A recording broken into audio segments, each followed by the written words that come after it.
Hi friends, ലിനീസ് food കോർണറിലേക്ക് എല്ലാവർക്കും സ്വാഗതം. ഞാനിന്നിവിടെ എല്ലാവർക്കും വളരെ ഉപകാരപ്രദമായ ഒരു വീഡിയോ ആണ് ചെയ്യുന്നത്. അതുകൊണ്ട് തന്നെ തുടക്കം മുതൽ അവസാനം വരെ സ്കിപ്പ് ചെയ്യാതെ ഈ വീഡിയോ എല്ലാവരും കണ്ടിരിക്കണം. നമ്മുടെയൊക്കെ വീട്ടിലെ ഗ്യാസ് സ്റ്റോവ് പെട്ടെന്ന് തന്നെ അഴുക്കാവും. എത്ര നമ്മൾ വൃത്തിയായി സൂക്ഷിച്ചാലും ഒന്ന് പാൽ തിളച്ച് വീഴി അതല്ലെങ്കിൽ അരി തിളച്ച് വീഴിയൊക്കെ ചെയ്ത് കഴിഞ്ഞാൽ ഉടനെ ഗ്യാസ് സ്റ്റൗവിൻ്റെ ആ രൂപം അപ്പാടെ അങ്ങ് മാറിപ്പോവും. അപ്പോൾ നമുക്ക് അത് എളുപ്പത്തിൽ എങ്ങനെ ക്ലീൻ ചെയ്തെടുക്കാം എന്നുള്ളൊരു വീഡിയോ ആണ് ഞാൻ നിങ്ങൾക്കായിട്ട് ഇന്ന് ഷെയർ ചെയ്യുന്നത്. ഇതാണ് ഇപ്പോൾ മൊത്തത്തിൽ ഡേർട്ടിയായിട്ടിരിക്കുന്ന ഒരു സ്റ്റൗവാണ് ഞാൻ നിങ്ങൾക്ക് കാണിച്ചു തരുന്നത്. അപ്പോൾ അത് നമുക്ക് ഒന്ന് വൃത്തിയാക്കി എടുക്കണം. അതിനെന്താ ചെയ്യേണ്ടതെന്ന് വെച്ചിട്ടുണ്ടെങ്കിൽ നമ്മുടെ വീട്ടിലൊക്കെ ഉള്ള ഈ ഇതുണ്ടല്ലോ, ബേക്കിംഗ് പൗഡർ. ആ ബേക്കിംഗ് പൗഡർ അത് നല്ലതായിരിക്കണം എന്നൊന്നുമില്ല, ഒരു ചീപ്പ് ക്വാളിറ്റി ആയാലും പ്രശ്നമില്ല. അതിന് നമ്മുടെ വീട്ടിൽ വാങ്ങിച്ചേക്കണത് ഒരു ഡേറ്റൊക്കെ കഴിഞ്ഞിരിക്കണമെന്നുണ്ടെങ്കിൽ അതായാലും മതി. അത് ഇതുപോലെ ഈ സ്റ്റൗവിൽ മൊത്തത്തിലായിട്ട് ഒന്ന് ഇട്ട് കൊടുക്കുക.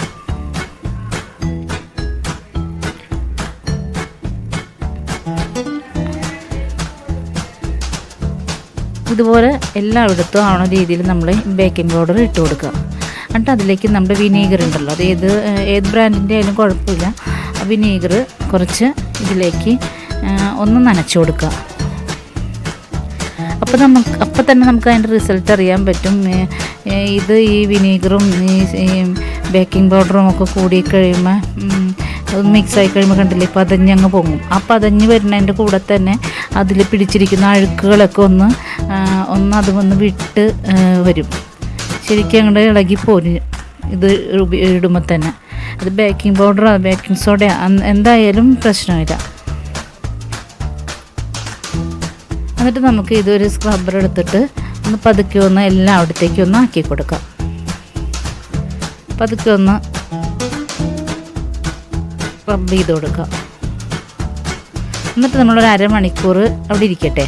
എന്നിട്ട് നമുക്ക് അരമണിക്കൂർ കഴിയുമ്പോൾ ഇതൊന്ന് വൃത്തിയാക്കി എടുക്കാം. അരമണിക്കൂർ കഴിഞ്ഞിട്ടുണ്ട്. ഇപ്പോൾ നോക്കിക്കോ, ഇത്രയും ഇതിപ്പോൾ അത് ചെയ്യണ മൊത്തത്തിലുള്ള അതെല്ലാം ഒന്ന് ഡ്രൈ ആയിട്ടുണ്ട്. അത് പതുക്കെ ഒന്ന് ഒത്തിരി ഡ്രൈ ആയിട്ടുണ്ടെങ്കിൽ ഒന്ന് നനച്ച് കൊടുത്തിട്ട് ഇളക്കിയെടുക്കുക. അതല്ലെങ്കിൽ സ്ക്രബ്ബർ ഉപയോഗിച്ച് ഒന്ന് പതുക്കെ ഒന്ന് സ്ക്രബ് ചെയ്ത് കൊടുക്കുക.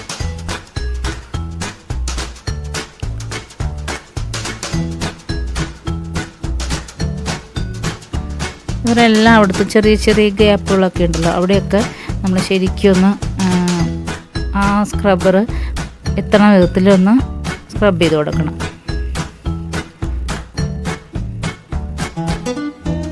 ഇപ്പോൾ രാവിലെ ജോലിക്ക് പോണവരൊക്കെ ആണെങ്കിൽ വീട്ടിൽ പിന്നെ വേറെ പണിയൊന്നും ഇല്ലെങ്കിൽ ആ സമയത്ത് ഇതുപോലെ ആക്കിയിട്ടിട്ട് പോയിട്ട് വന്നിട്ട് കഴിയാലും മതി. അപ്പോൾ അത്രയും പെട്ടെന്ന് നമുക്ക് ആ സ്റ്റെയിനൊക്കെ ഒന്ന് പോയി കിട്ടും. അതെല്ലാം ഇപ്പോൾ വീട്ടിൽ തന്നെ പകലും സ്റ്റൗവൊക്കെ നമുക്ക് ഉപയോഗിക്കുന്നവരാണെങ്കിൽ രാത്രി കിടക്കുന്ന സമയത്ത് ഇതുപോലെ എല്ലാം തേച്ച് പിടിപ്പിച്ച് കിടക്കുക. രാവിലെ എണീറ്റിട്ട് അത് കഴുകിക്കളയും. അങ്ങനെയൊക്കെ ആകുമ്പോൾ പെട്ടെന്ന് പോയി കിട്ടും. ഇത് ഞാനിപ്പോൾ അരമണിക്കൂറേ വെച്ചിട്ടുള്ളൂ. പെട്ടെന്ന് അതിൻ്റെ ആ ഷെയ്ഡൊക്കെ മാറി കിട്ടുന്നുണ്ട്. ഈ സമയത്ത് ഞാനൊരു പാത്രത്തിൽ ഇത് പുരട്ടി വെച്ചിട്ടുണ്ട് കേട്ടോ. ഈ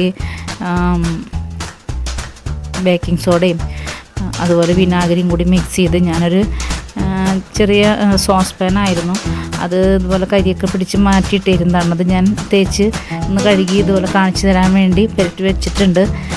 അത് ഞാൻ കാണിച്ചു തരാം അത് കഴിഞ്ഞിട്ട്. ഇനി നമുക്കൊരു സ്പോഞ്ചോ അല്ലെങ്കിൽ ഒരു കോട്ടൻ്റെ തുണിയോ എടുത്ത് നനച്ചിട്ട് ഇതൊന്ന് തുടച്ചിങ്ങനെ എടുക്കുക. വെള്ളത്തിൽ തൊട്ട് നനച്ചിട്ട് ഇതുപോലെ തുടച്ചെടുക്കുക. അപ്പോൾ ആ സ്റ്റീലിൻ്റെയൊക്കെ അത് നല്ല ഗ്ലേസിങ് ആയി വരും.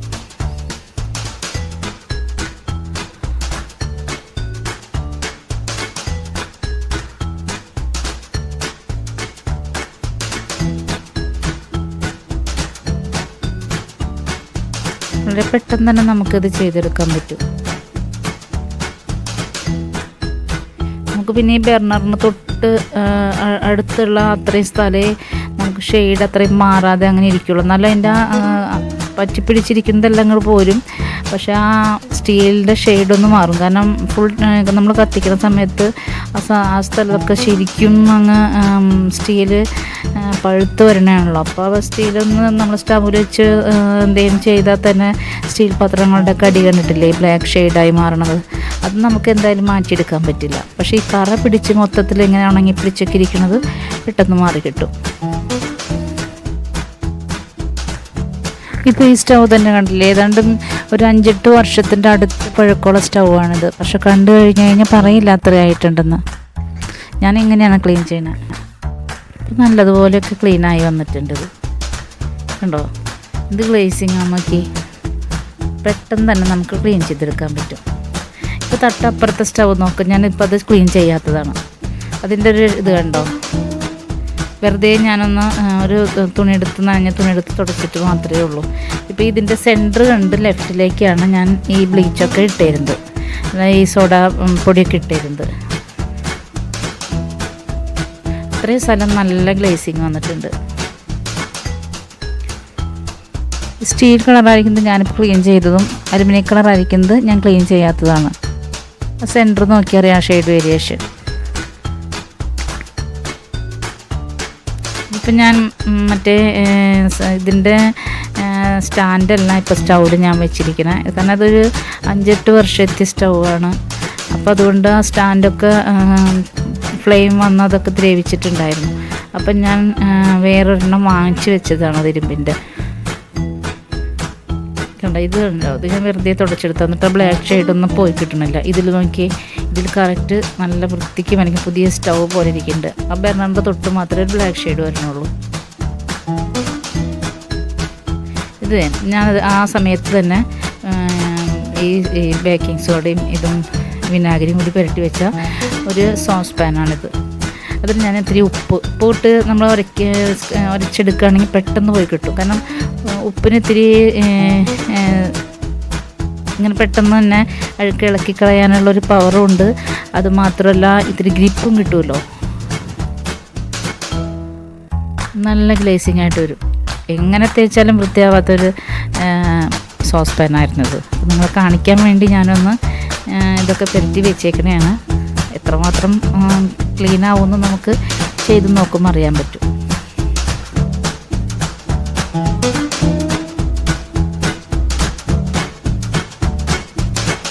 സ്റ്റൗവിൽ തേച്ച് കഴുകാനായിട്ട് ഞാൻ ഉപ്പ് ഉപയോഗിച്ചില്ല. ഉപ്പ് ഉപയോഗിച്ചിറങ്ങി ഇത്തിരി കൂടി ഗ്ലേസിങ് കിട്ടിയാണ്.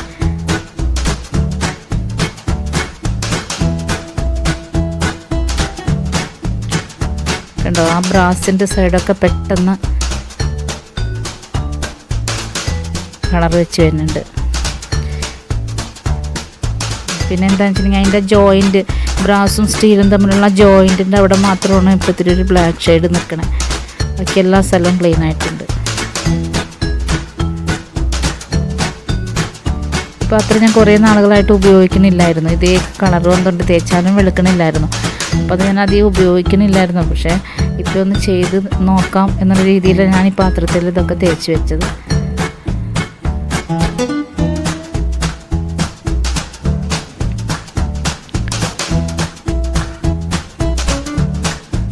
പെട്ടെന്ന് തന്നെ നമുക്കിത് പോയി കിട്ടുന്നുണ്ട് ആ ബ്ലാക്ക് ഷെയ്ഡൊക്കെ.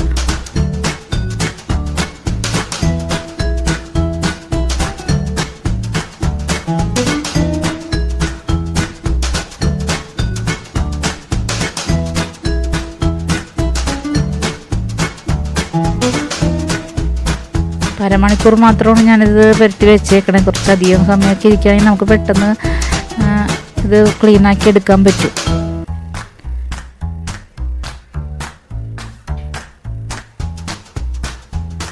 നമുക്കിതൊന്ന് കഴുകി നോക്കാം.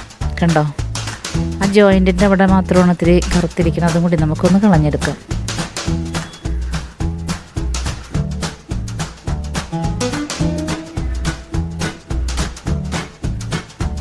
നല്ല കളറായി കിട്ടിയിട്ടുണ്ട്.